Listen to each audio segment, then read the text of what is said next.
Chapter 13. She may be a Nazi, but she's hot. September 24, 1987. Without the benefit of Pornhub, I pieced my sex education together from a variety of unreliable sources, ranging from my father's anecdotes and sly asides, the Truly Tasteless Jokes book series, locker room talk before and after gym class, 80s and 90s sex thrillers written by Joe Esterhaus and Scott Turow, and religious instruction at St. Luke's Roman Catholic Church. Each Thursday night, Catholic public school kids attended 3 hours of after-dinner religious instruction in preparation for receiving the sacrament of confirmation and becoming soldiers of Christ. Kids who attended the church's K-12 private school got all the theological drilling they needed during regular school hours. They were ready. Us heathens needed remedial religion before we could stand before the bishop and be anointed with oil of chrism. Miss O'Sullivan, the petite 21-year-old religious instruction teacher, had short, curly blonde hair, sparkling blue eyes, and perfect white teeth. She wore the same outfit each week like a uniform, a figure-flattering ankle-length gray skirt over black high-heeled shoes, a frilly white blouse buttoned up to her neck, and a plain gold cross hanging just above her bosom. She appeared serene, but her aura of tranquility flickered each time she expressed a terrifyingly doctrinaire religious belief or was challenged by a saucy student. Our first lesson with Miss O'Sullivan fell 3 days after I discovered the joys of being tortured by students, teachers, and administrators alike on day 1 of 6th grade. After taking this shocking abuse, I was primed to be Miss O'Sullivan's perfect victim. All she needed to do was smile, and I would be hers. 10 minutes into the first lesson, the luminous reactionary produced a pristine white handkerchief from her purse and held it open for the students to examine. I don't agree with the modern Catholic Church's decision to downplay the existence of hell. I don't approve of hints that salvation may not just go to Christians. In fact, one of our own parish's priests, a certain Jesuit who shall remain nameless, comes dangerously close to espousing Origen's heresy of apokatastasis. They call it universalism.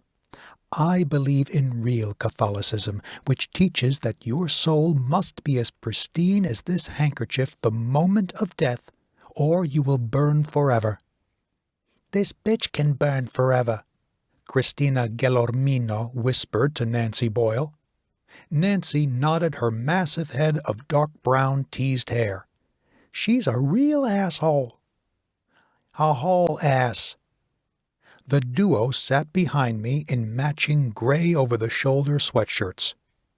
Like Father Charles Coughlin speaking through Sesame Street's Elmo, Miss O'Sullivan was a sexy woman giving a cute fire and brimstone sermon, the spoonful of sugar needed to make the Inquisition palatable again in the 20th century. The moment you commit a mortal sin, you must repent. Run to confession, unburden yourself, do your penance, sandblast the stain off your soul. If you do not return your soul to a lily-white state, you will definitely go to hell. I'm doomed. My handkerchief must be covered in all kinds of boogers by now. I know exactly what my specially tailored room in hell will look like. Me chained to a chair, forever immobile, forced to watch impossibly fit women doing yoga. Asshole, Nancy confirmed. Whole ass, Christina repeated. Even Miss O'Sullivan's stern, disapproving looks were charming. In our increasingly permissive society, we practice free love. Free love. What an absurd term. Love isn't free. There's always a price to be paid. It is all fun and games until we get AIDS, or we become pregnant and are tempted to abort the baby to avoid reaping what we sow. We, as a society, are taking the bullet train to Hades. Someone needs to hold the line on morality.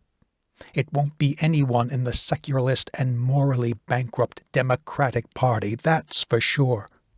For some hope of our collective future, we need to look to the Republicans as our guiding light. Only the wisest within our church have come to this inescapable conclusion. It is a small number, but it is growing. Make no mistake, on election day, any real Roman Catholic will always cast a ballot for the pro-life candidate. Anyone who votes for the pro-choice candidate votes for a culture of death. Somehow she could make us hear the capital letters she spoke. Feigning a casual air, she passed a glossy photo around the classroom without describing it first. I started when it fell on my desk.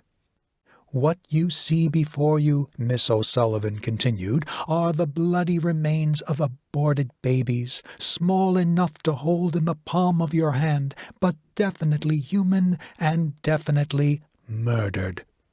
Recall these images every election day and on prom night. I passed the photo backwards.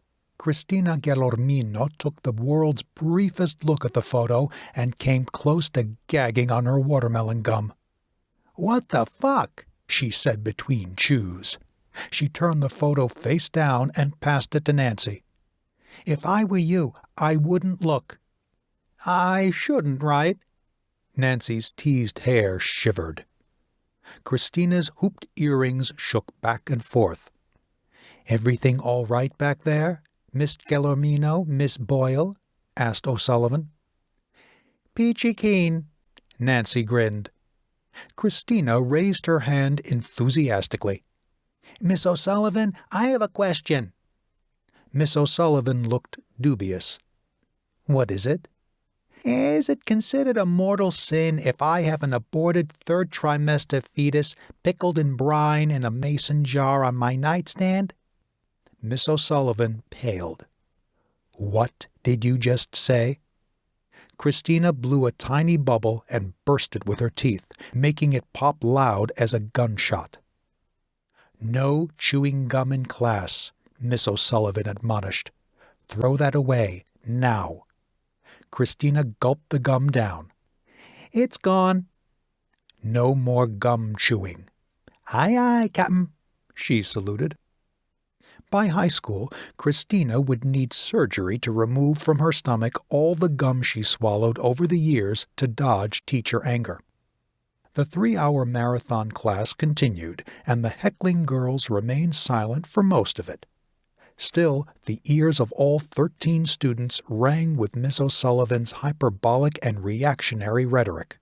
Her most bizarre yarn concerned François Chancet, a virginal 19th-century Frenchman dragged to a brothel by his debauched friend Auguste Connard.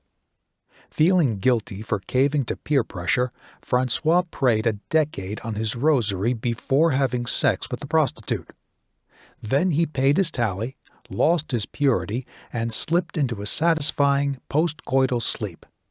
Unbeknownst to the slumbering François, Auguste said no prayers on his rosary before fornicating with 2 prostitutes at once. At midnight, Auguste wandered out into the street, raging drunk, and got himself run over by an out-of-control horse-drawn carriage. 3 hours later, a knock at the bedroom door awakened François. The former virgin stumbled out of bed, barely able to see in the pitch darkness. He opened the door, finding himself face to face with the mangled, blood-spattered Auguste. The gory apparition prodded François' shoulder with a bony finger.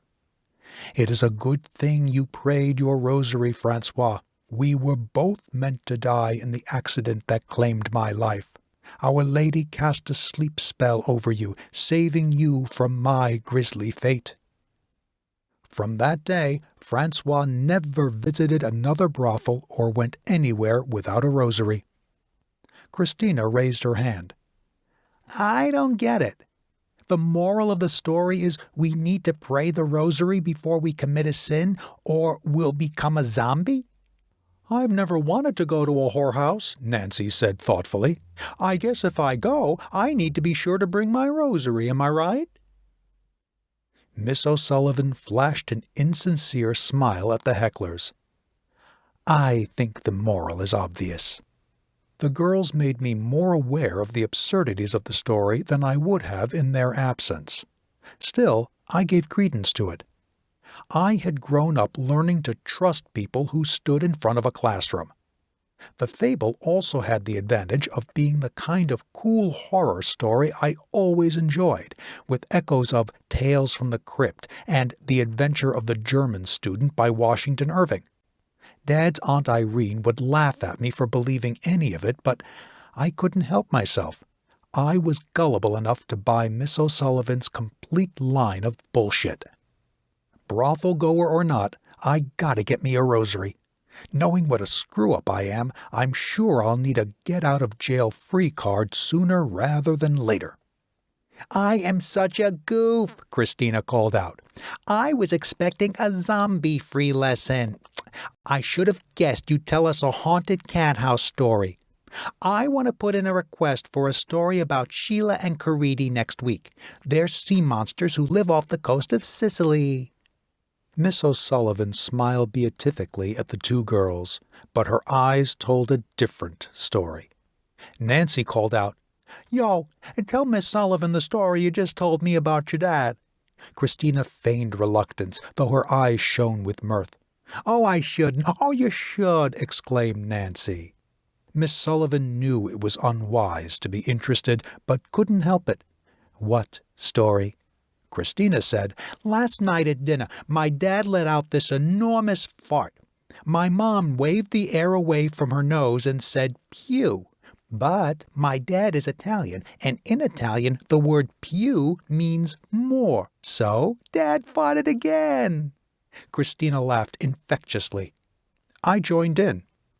"Thank you for sharing that with us," Miss O'Sullivan said. Nancy smacked Christina in the arm. "Not that story, wastoid, the other one." "Oh, I know the one." Miss O'Sullivan held both hands up.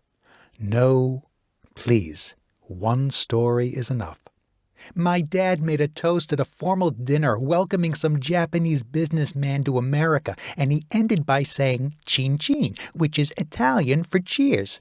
The problem is the word means something different in Japan, and they thought he was saying penis penis." "Okay, that was vulgar," Miss O'Sullivan protested. "It was cultural," Christina insisted. "That's enough out of you two," Miss O'Sullivan yelled. When O'Sullivan wasn't looking, I whispered, "Both stories were cool." "Aha, you aren't a total loss after all, Damien," Christina declared. "Good." After class, when the other students had gone, I lingered to speak privately with Miss O'Sullivan. I couldn't stop myself from tearing up. "Sorry, that was a disturbing photo." Miss O'Sullivan placed her hand gently on my chest, feeling my heartbeat through the fabric of my Spider-Man t-shirt. "You have a beautiful soul. You bleed for the world." I blinked away my tears. "I don't understand why things are the way they are. Everyone is so mean and selfish. I try not to harm anyone." Miss O'Sullivan's touch felt warm. She left her hand in place. "Remember, women are as much a victim of this horrifying Nazi ideology as the children they are coerced into killing." I frowned. "I'm part German. I don't want to be tricked into becoming a Nazi like past generations of Germans were. It's a thing with me." "Yes, oppose fascism, even if it cloaks itself in calls to protect women's rights. You need to change the world, make it a kinder place." Her hand remained on my chest, over my heart. "That's what I've always supported, a kinder world." Miss O'Sullivan's ice-blue eyes shimmered.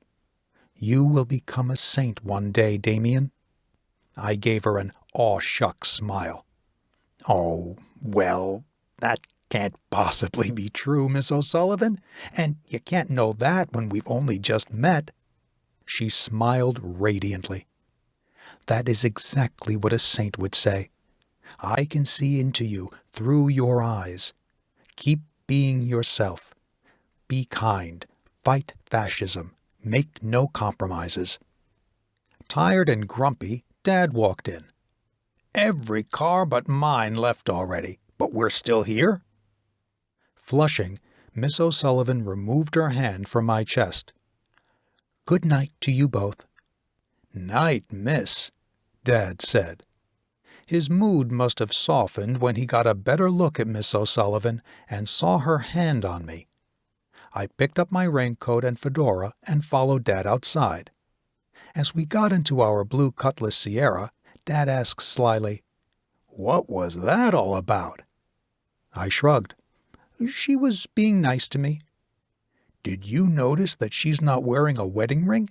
I think it can make it work. Dad, I'm 11. She's gotta be 24? That might not even be legal. Dad shrugged. Wait 5 years and ask her out. I cleared my throat. I don't know how I feel about this conversation. Maybe I'll ask her out, Dad said to himself. I shot my father a dark look. I knew you wanted to slip her one, Dad laughed. I was baiting you. I pulled a face. Very clever.